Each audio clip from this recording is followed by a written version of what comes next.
ગીર સોમનાથ જિલ્લાના દરિયાકાંઠાના વિસ્તારમાં નાળિયેરીમાં સફેદ માખીનો ઉપદ્રવ જોવા મળી રહ્યો છે અને જેના કારણે નાળિયેરીના પાકમાં ભારે નુકસાની થઈ રહી છે।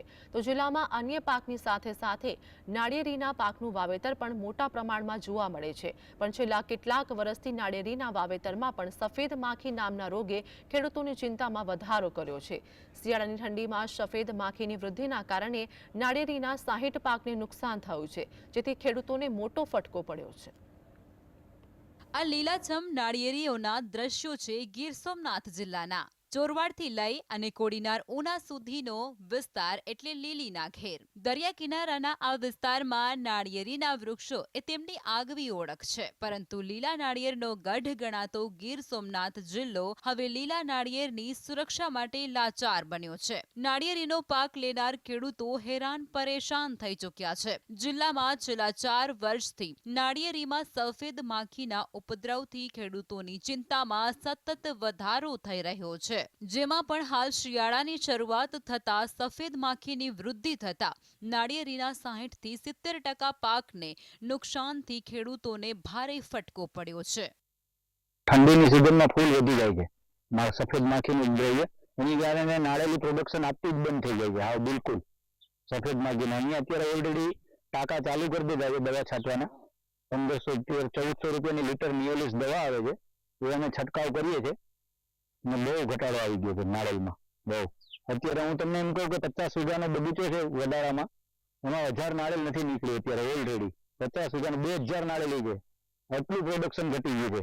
આજથી વર્ષો પહેલા 10-20 વર્ષ પહેલા ક્યારે પણ નારિયેળીમાં કોઈ જાતનો રોગ નહોતો, કોઈ જાતની દવા છાંટવી જ નથી પડતી, પણ આ ક્યાંથી આવ્યું છે ને શું છે એ કોઈને ખબર નથી। પણ આ જ્યારથી આવ્યું ત્યાં સફેદ માખી આવી ત્યારથી નારિયેળીના પત્તા છે, નારિયેળ છે એ એકદમ એનો ગ્રોથ થવા નથી દેતા અને નારિયેળીમાં નારિયેળ બાંધતા નથી, બાંધે તો ખરી જાય એમ છે।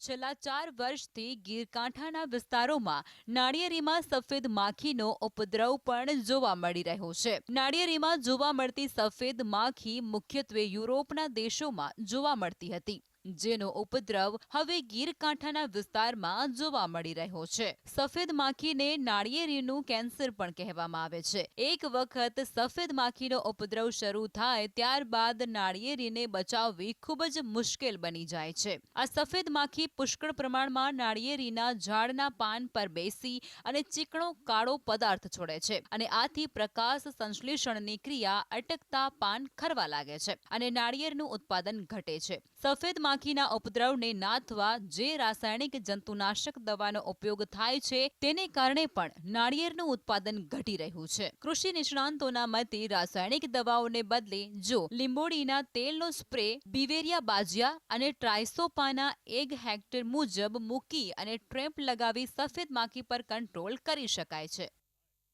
નારેલીમાં જો એ પહેલા તો માખી કે જો આ મહી છે જે રોગ એ આવે છે એટલે પાનું આખું કાળું પડી જાય છે, કાળું પડી જાય છે અને ખરી જાય છે। હવે અમે એટલી દવા છાંટીએ છીએ, પાણી વારીએ છીએ, પાણી સુકાવા નથી દેતા, તે છતાં પણ પત્તા ખરી જાય છે, ફળ નાના થાય છે, એમાં ફળ નાના થાય છે અને એને સૂસી જાય છે એટલે એ ખરી જાય છે। તો એના માટે અમારે શું કરવું પડે અત્યારે? એની કોઈ સ્પેસિફાઈ દવા નથી, તો ઇનિશિયલ શરૂઆતમાં આપણે જો એને ખાલી પાણી પ્રેશરથી વોશ કરીએ અને પછી અલ્ટરનેટ બીજો સ્પ્રે એવો હોય કે એમાં પાણી સાથે કપડાં ધોવાનો પાવડર અને લીંબોળીનું તેલ આનો સ્પ્રે કરીએ તો આપણે એમાં પણ રિઝલ્ટ સારું મળે અને આ કરવાથી એની અંદર જે મધમાખીની સંખ્યા છે એમાં મતલબ એને કોઈ નુકસાન થતું નથી। બાકી કેમિકલો તો ઘણા માર્કેટમાં મળતા હોય છે, તો શરૂઆતના આવા સ્ટેજમાં આ બંનેનો ઉપયોગ કરીએ તો આપણે સારું એવું રિઝલ્ટ મેળવી શકીએ। સફેદ માખીના ઉપદ્રવના કારણે બગીચાઓ સુકાઈ રહ્યા છે અને નાળિયેરનું ઉત્પાદન 60% ઘટ્યું છે અને તેવામાં જો સફેદ માખીનો ઉપદ્રવ આમને આમ વધતો રહ્યો તો નાળિયેરીના બગીચા વીરાન થઈ જશે। નાળિયેરની ખેતી કરતા ખેડૂતોને કોઈ આર્થિક ફાયદો થતો જોવા નથી મળતો। આવી પરિસ્થિતિમાં નાળિયેરનું ઉત્પાદન કરતા ખેડૂતો સારા આર્થિક વળતર ન મળવાને કારણે પણ ચિંતિત બન્યા છે। દીક્ષિત પરમાર, GSTV, ગીર સોમનાથ।